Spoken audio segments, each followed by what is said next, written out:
Hello and welcome to Binge or Bin, where this week we'll be switching our focus to the big screen and the 2023 Oscars. I'm joined by my culture colleagues Annabel, Nugent and Adam White, where we're going to be discussing who's going to take away the golden statues and, of course, the most shocking snubs and surprises. Starting from now. But shush like, Polly. You know, shush like. We've got views on Best Picture. Should we start with Best Picture? Do you want to go, Annabel? Yeah, I do. I feel like, the obvious kind of dark horse here is All Quiet on the Western Front. That film came out in October on Netflix and kind of to like relatively zero fanfare. And now it's kind of everywhere, cleaning up at the BAFTAs. And what did you like it? What did you think? What do you think about All Quiet? Well, I am one of the many people who completely did not see this film. So there's a lot of that. Yeah, I was surprised that it has taken off so much. But it's a very traditional Oscar Awards movie. Yeah. So in a sense, we should not be surprised. Sind jetzt an der Westfront. I feel like the one to beat, despite it not having a big night at the BAFTAs, if I was a betting man right now, I would put money on Everything, Everywhere, All at Once. Yeah. You see, I did really love that. I would prefer to see Michelle Yeoh take home Best Actress rather than see Everything, Everywhere take home Best Picture. Interesting. But I did love it, and I think it was quite like risky and daring and, all those things that a Best Picture winner should be. Personally, I found it unbearable. I'm so sorry. I am a loud member of the minority of people who did not enjoy that film very much. At the same time, I think it would be a fine Best Picture winner. It was made for like $30 or something very small, and it became a giant sensation, so I think it would be a fine Best Picture winner. I like when you see films like this, because I wasn't the biggest fan of it, but I appreciate that it's in there because we didn't really know anything. We didn't know about it this time last year. We didn't know about it at all. Similar to Tar, I guess, if you're a Todd Field fan, you were probably waiting for Tar, but no one else really knew. And yet these films are kind of up there, and I like that as opposed to something more baity, that like Elvis, which you probably all knew. Not to throw Elvis, not to sing about it Elvis, but it's nice to see films like that in there. And I do think they're more likely to win these days. Like look at Coda, look at Parasite, which are actually two very different films. One's amazing, one's really bad, but you can't accuse them of being different.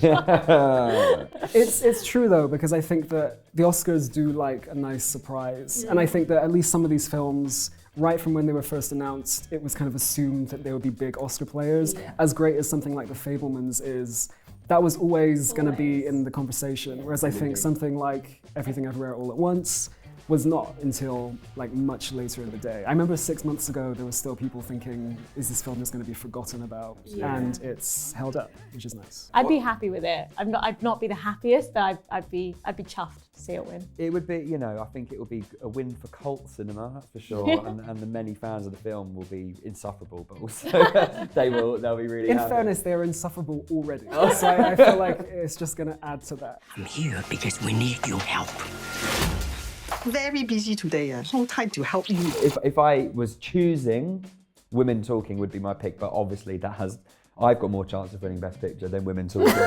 Right? What about you? To be honest, I would say my Best Picture would be Tar. I think Tar is kind of a universe in itself. It's beautifully made. It's incredibly fascinating and compelling.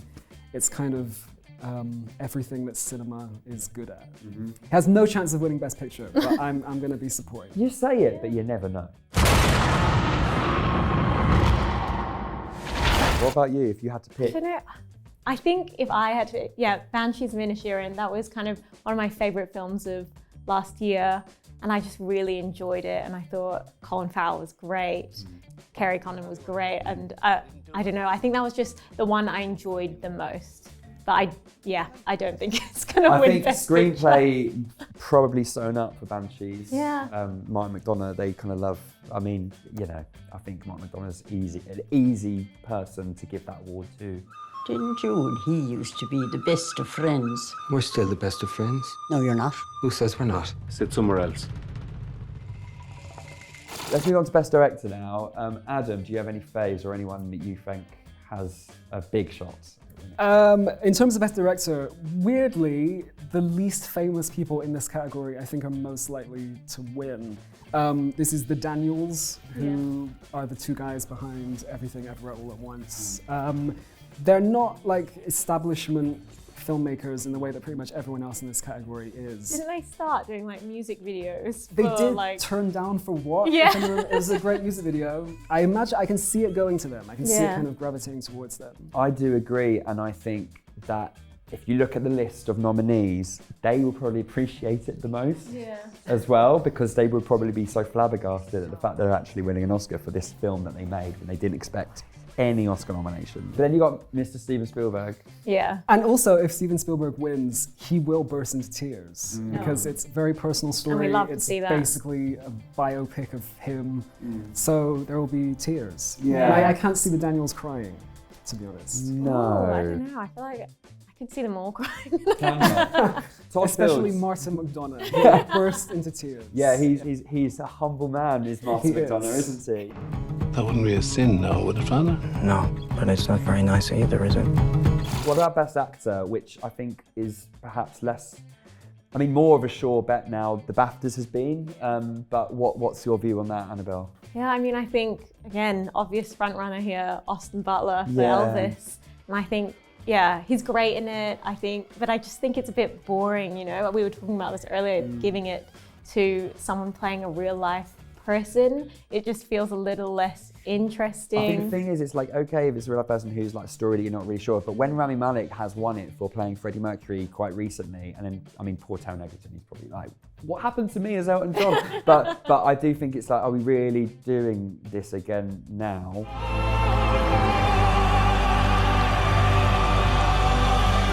Paul Mescal nominated. Yeah, we didn't really talk about Paul and Bill Nighy sneaking in Best Actor noms, which is quite nice. I think everyone assumed there was going to be one or the other.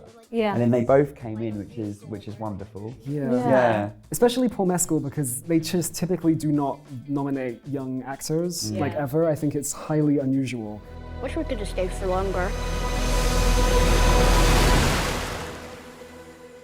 Me too. It should be Colin Farrell, like surely. Great. I mean, it's not only a great story in that he's been around for 25 years without that type of acclaim, but I just don't think it's going to happen because of Austin Butler, which is fine because he's good.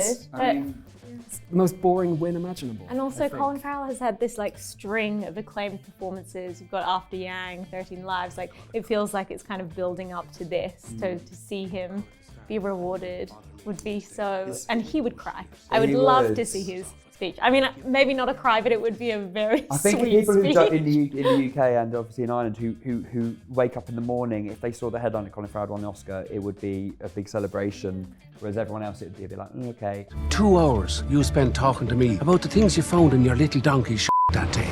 Well, it wasn't me little donkey it was me pony which shows how much you were listening. Best Actress, where are we thinking? Tarman, what are you thinking? Tarman. Well, this is like the most kind of controversial category of the year. There's been a lot of sort of consternation about Andrea Riseborough, who was a very surprise nominee for a film that literally no one has seen. Everyone was kind of assuming that they knew who was going to be nominated, and they assumed that Danielle Deadwyler and Viola Davis for Till and The Woman King were dead certs when they weren't. So then Andrew Riseborough's nomination bumped them off, essentially. And one other, which I would say is Anna de Armas for Blonde, but let's not go there. As it stands, Andrew doesn't stand a chance of winning. Not remotely. No. You could probably bet £1 million on her not winning. Yeah. And you would. And it probably going to win that. Kate Blanchett.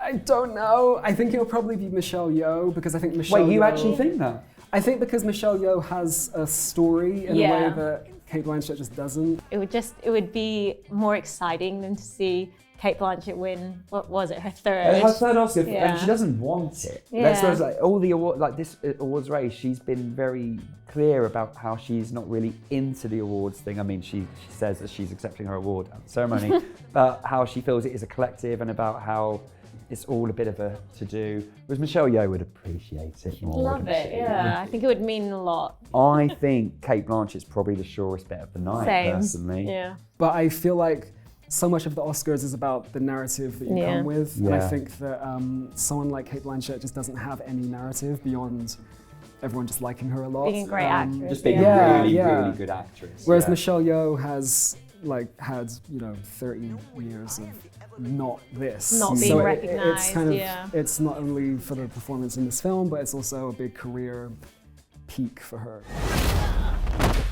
Wow, that looks really good. What do you think about the other Michelle Williams, Fabelmans? Well, this is another like weirdly controversial one because this is a sort of performance that easily could have swept a supporting category, but it was her choice to place herself in Best Actress, but she has no chance of winning. No chance of winning. She's been nominated like 20 times now or something ridiculous. She's turning into Amy Adams, isn't she? Yeah, but weirdly she doesn't have a kind of narrative of kind of it's time to get her an Oscar, which is strange. I don't know if that's Amy because Adams does, she does, and I don't know if it's because Michelle Williams is quite a kind of ambiguous presence in general. Yeah. There isn't that kind of mad passion behind her in the way that someone like Amy Adams, people just adore. We are a secret movie, just yours and mine. Speaking about the snubs, what did you think about? Yeah, did you think Danielle was? I thought Danielle Deadwyler I thought that film was good actually, and I thought she was astonishing in it, and I think it would have been just a worthy nomination in the sense that it probably would have done wonders for her career beyond Till as well. I'm all for nominations like that. I feel like maybe we should stop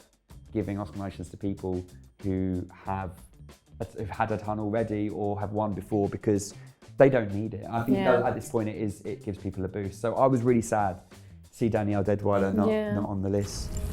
This was my boy, Emmett Till. I do think Ana de Armas is really good in Blonde, even though everyone despised Blonde. I did despise Blonde. I'm putting it out there.